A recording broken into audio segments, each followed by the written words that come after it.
Okay, so there we go. Got a couple of them already seated here.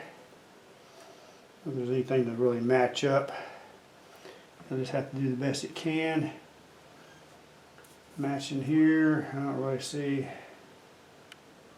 anything worth matching. Not matching is probably better than matching anyway. Same on the big one. We'll get a couple of clamps. Put a little squeeze to this. Probably got enough weight to hold it down itself. I don't know. Never have tried this before, so